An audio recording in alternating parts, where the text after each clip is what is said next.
How to use Photostrip features on Instagram story. Hello guys, welcome back to another brand new video. So today in this video I'm going to show you how you can use Photostrip on Instagram stories. So before starting the videos, I would like to request you please to hit that subscribe button and press the bell icon.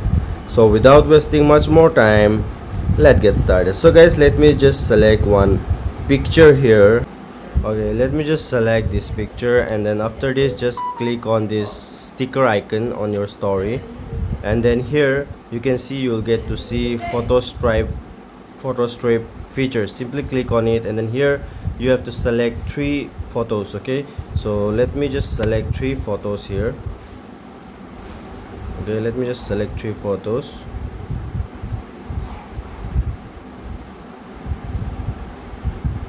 And then click on next option. As you can see here, this type of interface will be available.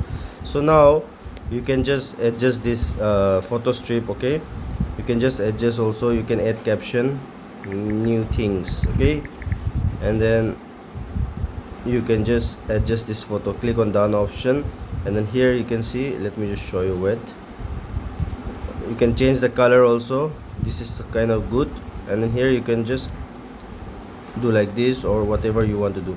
So this is how you can use Photostrip features on Instagram. Thanks for watching.